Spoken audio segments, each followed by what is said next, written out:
Permeabilidade in situ, recuperação. O ensaio de recuperação é executado sequencialmente ao ensaio de bombeamento e consiste em controlar a recuperação do nível freático no poço, após o corte de sucção e a retirada do equipamento. Para auxiliar no acompanhamento da recuperação, uma régua graduada é instalada. Como o nível d'água se encontra em sua cota mínima, o diâmetro do poço pode ser determinado com a máxima precisão possível. Este dado terá influência ponderável quando da execução dos cálculos da permeabilidade.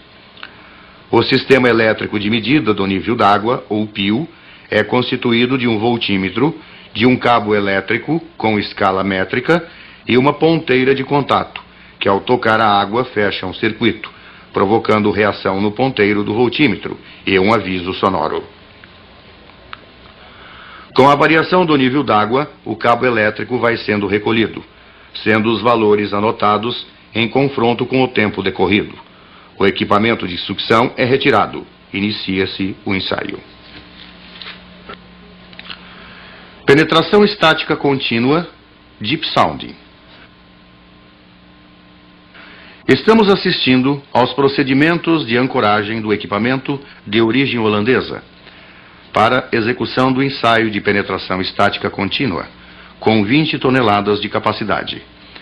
Este ensaio, também chamado de CPT, ou cone holandês, consiste na cravação de uma haste metálica com esforço hidráulico contínuo, exercido por um equipamento posicionado na superfície do terreno.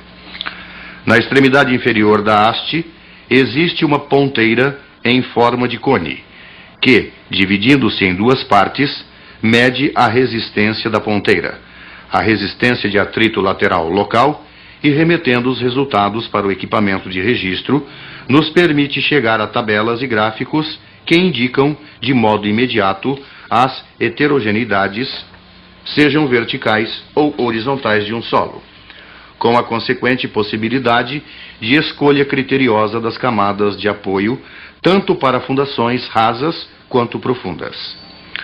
Assim, ao penetrar o terreno, o cone holandês determina suas características de resistência e compressibilidade, a capacidade de carga de uma fundação, os possíveis recalques teóricos nela originados e faz a alocação de cavidades ou camadas delgadas de menor resistência. Com a medição em separado das resistências de ponta e de atrito lateral, pode ser avaliada a estratigrafia do subsolo com suas camadas diferenciadas. Com isto, o penetrômetro estático subsidia enormemente um estudo geotécnico, pois determina com precisão, sensibilidade e fidelidade as camadas de solos por ele atravessados, constituindo-se em verdadeira radiografia do subsolo, propiciando melhores condições ao projeto de grandes edificações. Devido ao grande esforço que o equipamento Deep Sounding dispenderá para cravar a haste metálica no subsolo durante a execução do ensaio, sua fixação ao terreno superficial necessita ser firme, não lhe possibilitando qualquer movimento que não os normalmente previstos. Primeiramente, é feito um furo atrado, tipo concha, com 4 polegadas de diâmetro, para facilitar a penetração dos trados tipo parafuso, que irão ancorar propriamente o equipamento, dando-lhe estabilidade sobre o terreno. Logo em seguida, com o auxílio da força hidráulica do equipamento, são cravados os parafusos, que podem ser 4, 8 ou 12, de acordo com a solicitação do ensaio e a constituição do terreno superficial. Com a fixação das sapatas, as hastes dos parafusos, o equipamento está pronto para execução do ensaio. Densidade in situ, cilindro amostrador. A construção de obras de terra e rocha exige um controle de qualidade permanente durante sua execução, de forma a garantir que as propriedades médias dos materiais utilizados sejam iguais ou superiores aos valores previstos pelos estudos de projeto.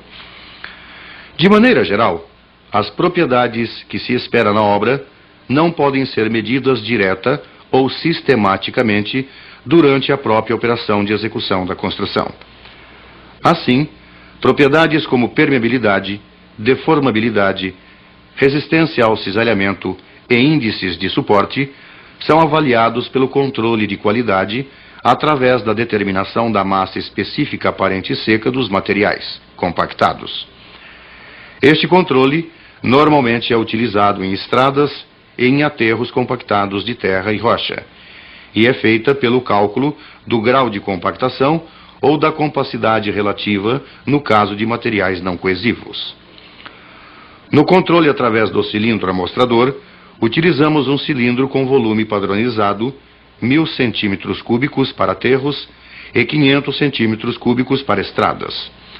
Uma haste guia de 3/4 de polegada de diâmetro e 110 cm de altura, um peso para a cravação do cilindro com cerca de 5 kg e um cabeçote oco com 5 cm de diâmetro e 10 de altura, para adaptação na haste guia, e sobre o qual é aplicado o esforço do peso de cravação. Escolhido o local de amostragem, procede-se à preparação da camada a ser controlada, com sua regularização e remoção do material solto. Em seguida, coloca-se o cilindro amostrador sobre a superfície, adaptando-se o cabeçote oco e o batedor juntamente com a haste guia. A operação de cravação do cilindro é realizada por meio de pancadas do batedor em queda livre, da altura correspondente à haste guia, prosseguindo até que todo o cilindro esteja cravado. Terminada a cravação, escava-se cuidadosamente em redor do cilindro até que suas laterais estejam totalmente à mostra. Como o cilindro precisa ser transportado até o laboratório com o máximo cuidado e há necessidade da execução de um ensaio de compactação para determinações finais, é coletada com a utilização de um saquinho de lona uma porção de material do local e que servirá de acolchoamento para evitar danos na amostra contida no cilindro. Já no laboratório, o cilindro é retirado do saquinho de lona, notando-se as sobras de material e suas extremidades. Com o auxílio de faca e régua biselada, o cilindro é rasado para que o volume de material se aproxime ao máximo da especificação. A seguir, o cilindro contendo a amostra é pesado em balança analítica. Para maior eficiência do controle efetuado, tanto a determinação de volume quanto a tara do cilindro devem ser conferidos periodicamente.